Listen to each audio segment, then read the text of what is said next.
Hey, is that a toy car? No, sir, it's a Dwarf Car. What's a dwarf car? Dwarf Car is a scaled down version of a 1930s and 40s hot rod that we run motorcycle motors in. Is this something new? No, these have been around since 1979. Ernie Adams and Darren Smaltz built the first two Dwarf Cars in Arizona. So you like converted that from a Legends car? No, Legends cars actually came after the Dwarf Car. The first Legends cars were built off Ernie Adams' Dwarf Car jigs. So these are for kids, right? 14 years old is what most tracks require the age to be to get in one of these cars.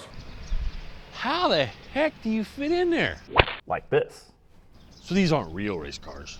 Oh yes, sir, they are real race cars. Most of these cars are jig built by professional builders. We have fully adjustable front suspensions. We can do caster camber tow. We can adjust valving, fully adjustable rear suspensions, the whole 9 yards.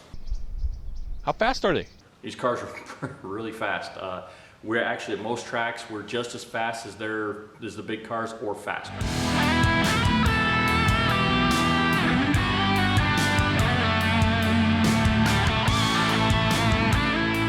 Hey, we had a lot of fun with this. These are a lot of questions we get asked when we have these cars out at the track or at car shows. Okay, now we're gonna get serious and show you what these little cars really are about. Okay guys, this is a Dwarf Car. This is a DNR chassis delivery sedan. They come in a chop top and they come in a raised roof. Pickup truck, Vicky, or delivery sedan body styles. Run by Motorcycle Motors. There's some custom pieces on there. Water cooled, electric fan, turn sideways so we can run a drive shaft down the right side of the car. This one here, you'll see that it's got a custom velocity stack assembly bought through Razz Racing to help run air into the motor a lot better and help produce power. These cars are designed to have forced air, and we're letting the motor draw the air in itself, so need something like that to help it out. EGR system has been disabled on this car. You can see the custom exhaust here coming into the front suspension. You'll see with this front suspension we have custom built upper and lower control arms attached to the chassis through heim joints, and then also to the spindle with a heim joint on top and a ball joint that goes through a steering arm on the bottom. We'll have tie rods there with heim joints, and we can adjust caster camber, tow, and wheelbase from here. It has a trailing arm to help square the front end up. This is a picture of the brake system, most of it.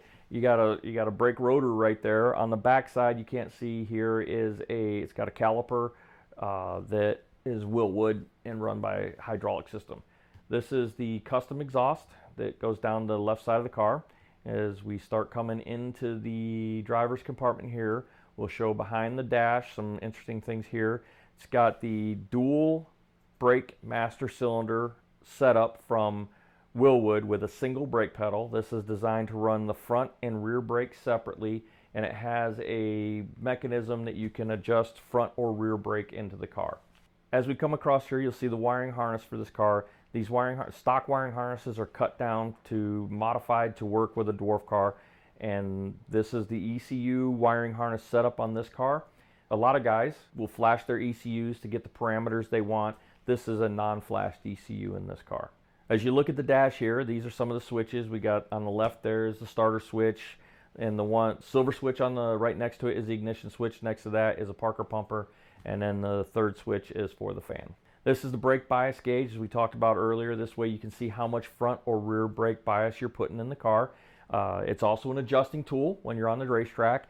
We generally start out with more rear brake in the car to help the car turn in the turn, and as you can see, it's got a master battery switch where if we have to turn the car off or safety officials need to come turn the car off, it's large, it's red, and they can see it and they flip it off. Green light there is for neutral, to let the driver know he's in neutral. You can see here, this is the shifter with the hand clutch. It's a standard motorcycle shift pattern, 1 down, 5 up, or in this case here, 1 forward and 5 back. In the Dwarf Cars, we run second, third, and fourth, depending on the gear ratio and the size track we're running. This is a view of the footwell in the race car. It's a 2-pedal system, gas pedal on the right, brake pedal on the left, and the steering column goes down between the driver's knees. As you can see here, we start coming across. You can see the seat, and at the base of the seat is a fire extinguisher. That is for safety for the driver in case he needs it, which we hope he never does. We have a quick release hub assembly on this. Sometimes they're a little difficult to get off, 2 hands. But that makes it easier for the driver to get in and out of the car, gives him more room so he can get out and in easy, or if he has to get out quickly, he can take the steering wheel off and hop out. It's got a full containment seat with a head and shoulder restraint assembly with a 5-point harness for to hold the driver in the car in case of an incident. 12-volt battery, motorcycle battery with this car has a Parker pumper to give the driver fresh air. Tube chassis that goes down and it attaches to a rectangular 1x2 lower frame rail system.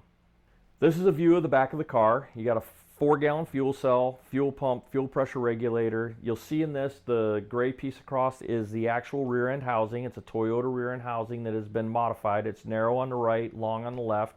These are set up with a 3-link system. We have 2 lower trailing arms and 1 upper third link.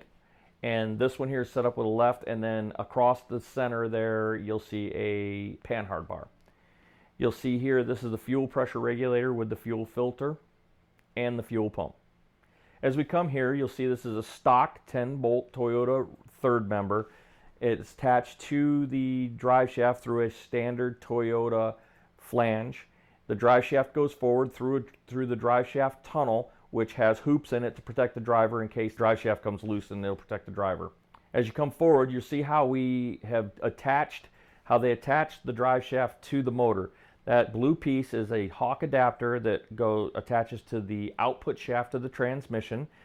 It is designed to slide onto the splines of the output shaft with the bolt pattern of the Toyota flange, as you can see in the picture there. And that's how we take and turn a motor sideways, hook a drive shaft to it, converting a sprocket and chain system to a drive shaft system of a car. If you guys have any questions, go ahead and post them down in the comments. We'll do our best to get them answered as quick as we possibly can for you. Hey, thanks for watching. Hopefully you guys enjoyed the video. Don't forget to hit the subscribe button and ding the bell. Hey, stay tuned. Coming soon, we're going to have a multi-part video series where we build one of these dwarf cars from the ground up, from bare chassis. Start with that bad boy right over there. And also our next video is going to be about building shocks and going through shocks and checking them out.